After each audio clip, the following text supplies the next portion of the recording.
Pour remédier à la pollution atmosphérique qui sévit depuis plusieurs semaines dans les grandes villes de France, il existe des solutions à différentes échelles. Il est possible, par exemple, de favoriser l'oxygénation des cellules grâce au bol d'air Jacquier, une machine très efficace pour lutter contre le monoxyde de carbone issu des gaz d'échappement qui empoisonnent l'organisme. Le monoxyde de carbone vient se mettre sur l'hémoglobine en lieu et place de l'oxygène et de façon stable. Alors à ce moment-là, évidemment, la cellule est en manque d'oxygène. Donc l'intérêt de cette méthode-là, c'est de positionner sur l'hémoglobine un super transporteur qui va rester plusieurs heures et qui va éviter l'intoxication au monoxyde de carbone. Ce super transporteur, c'est une molécule issue des résines de pin de la forêt des Landes, dans le sud-ouest de la France.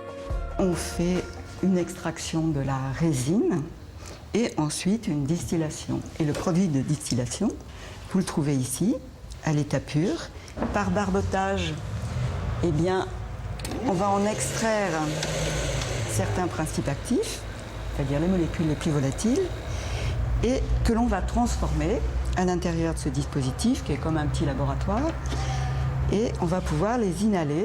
Si vous améliorez l'oxygénation globale de l'ensemble des tissus et de l'ensemble des organes du corps humain, vous allez avoir des répercussions sur l'état de santé général. On peut utiliser la machine plusieurs fois par jour. Les séances durent entre 3 et 9 minutes et permettent de mieux récupérer après un pic de pollution.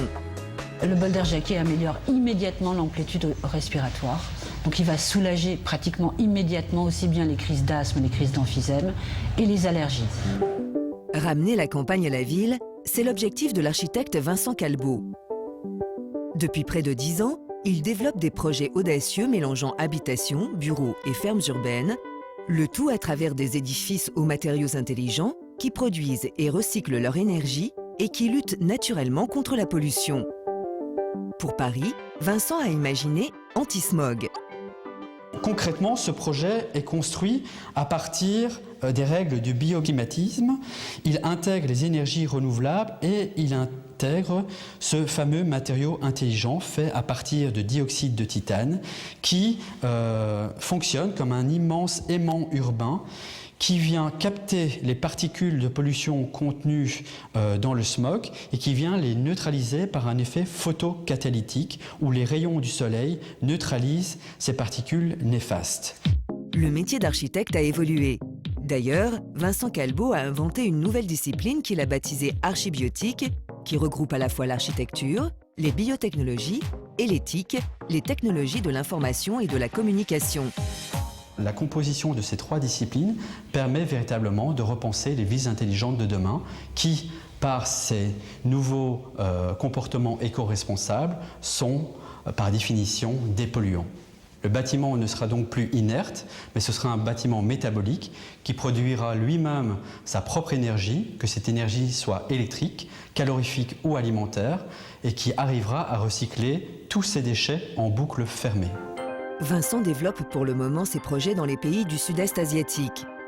La tour Agora Garden est déjà en construction à Taïwan et devrait être livrée en 2016. Pour Hong Kong, l'architecte a imaginé une sorte de forêt verticale. On essaie de construire des tours complètement végétalisées qui sont des poumons verts construits à la verticale qui viennent recycler la pollution dans l'air. Plus près de chez nous, des solutions existent mais ne sont mises en place pour l'instant qu'à petite échelle. Au-dessus de ce tunnel de l'A86, à Thiers, près de Paris, cette installation permet de filtrer l'air vicié grâce aux plantes. Derrière, il y a un ventilateur qui permet de prélever l'air, de le conduire via la suite de la canalisation dans ces tuyaux et l'air est injecté sous les filtres. Sous le filtre, il y a un vide d'environ 20 cm. L'air est réparti, est injecté complètement et traverse le mélange du bas vers le haut. Le mélange est composé d'une couche de gravier, puis une couche de compost sur lequel se trouvent les plantes, des roseaux essentiellement. Les pollutions qu'on trouve actuellement dans les tunnels sont principalement l'ozone, les particules fines qui posent d'énormes problèmes ces jours-ci en région parisienne, les oxydes d'azote et le monoxyde de carbone. L'ensemble de ces données peuvent être traitées par les plantes, sous forme de jardins filtrants. Le concepteur de ces jardins filtrants s'appelle Thierry Jacquet. Grâce aux avancées scientifiques, il est désormais possible de restaurer nos ressources comme l'eau ou l'air à l'aide des plantes. Ce sont les racines des plantes qui vont faire le travail. D'abord, les racines vont amener de l'oxygène, ça va aérer le milieu, donc on aura une biodégradation de beaucoup de polluants. Donc notamment la plupart des polluants hydrocarbures, benzène, sont biodégradés. Deuxième effet important, les racines vont piéger, intercepter les microparticules. Donc clairement, tout l'air qui est extrait du tunnel sort complètement dépollué, donc complètement propre. Pour Thierry, un tel système serait efficace à plus grande échelle en couvrant intégralement le périphérique parisien par exemple, puis en installant des jardins filtrants au-dessus. Le procédé est totalement opérationnel. La technologie existe, elle est au point, on a des sites qu'on peut faire visiter. Aujourd'hui, ce qui nous manque, c'est une vraie loi sur l'air et des vraies volontés politiques de dire on traite la pollution de l'air. La balle est donc désormais dans le camp des décideurs politiques.